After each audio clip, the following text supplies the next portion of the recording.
Hello, everyone, and welcome to this episode of Libby's Low Carb Lounge, where we're going to learn how to make peanut butter cookies that are low carb.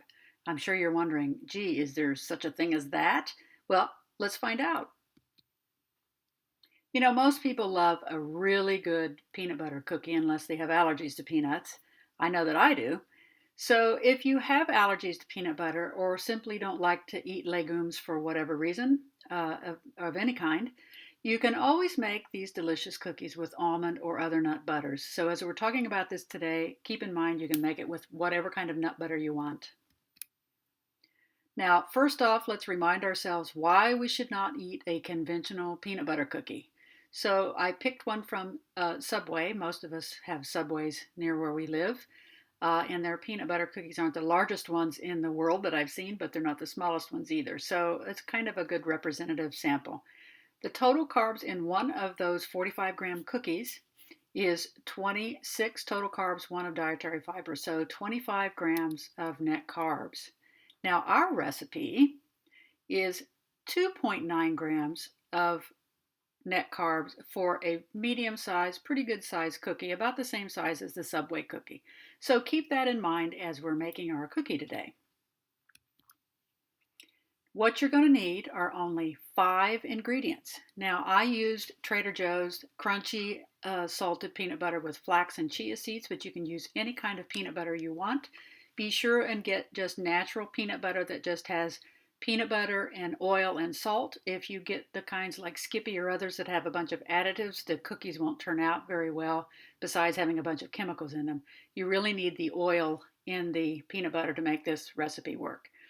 You can see that we're using erythritol, which is a sugar alcohol that is extremely low in calories and doesn't give people the diarrhea and gas that sugar alcohols of other types can do. We're using that in place of sugar, has 0 calories, and very, very minuscule amount of carbs. All of it can be subtracted in your net carb tally. I'm using Mexican vanilla and Himalayan sea salt and 1 egg. That's it. So we're going to mix these ingredients well in a bowl. You can beat the egg first or you can beat it in the ingredients. There's no magic to making this a specific way. You can just throw all the ingredients in the bowl and just cream it all together until it's blended really well and looks uniform.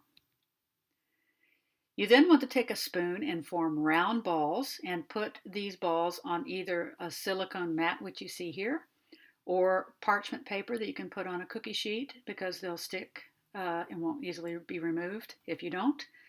And then as you do that, preheat your oven to 350 degrees Fahrenheit. Now you want to make these look like conventional peanut butter cookies by taking a fork and making a cross-hatch pattern on the top and also mashing these down, just like so. If you want to leave them in a ball form, that's perfectly fine, but if you want to make them look like traditional peanut butter cookies, this is how you do it.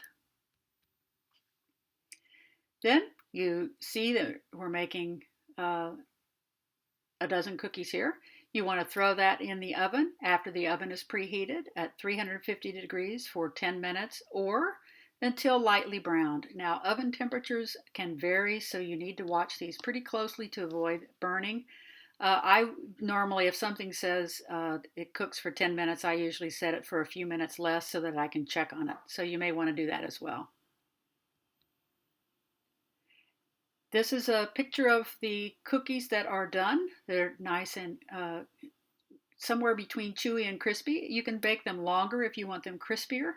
I like them slightly on the chewy side, but browned personally. But you can keep them in as long as you'd like if you want them crispier.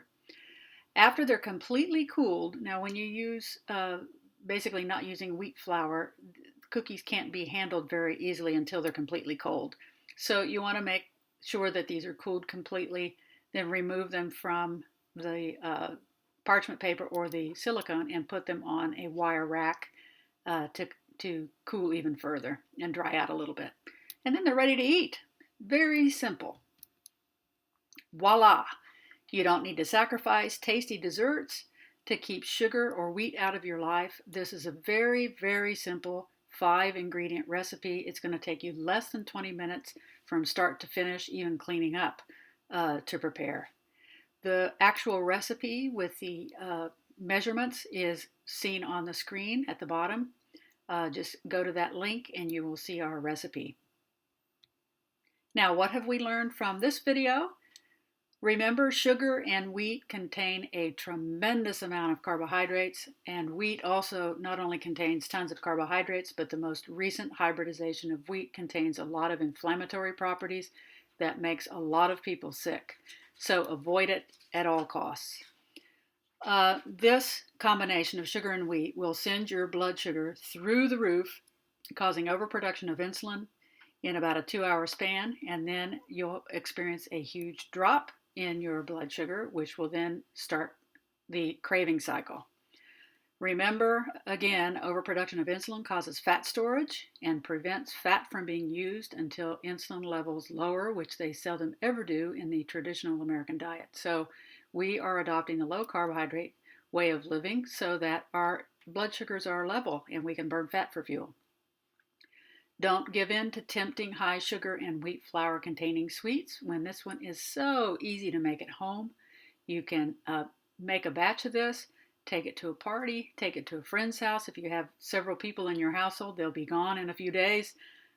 If you are by yourself, you can simply make a batch and keep them in the freezer and take a couple out at a time and thaw them out and have them with coffee or tea. All right, folks, I hope you have learned well how to make an easy, simple recipe for peanut butter cookies, and we will see you next time on Libby's Low Carb Lounge.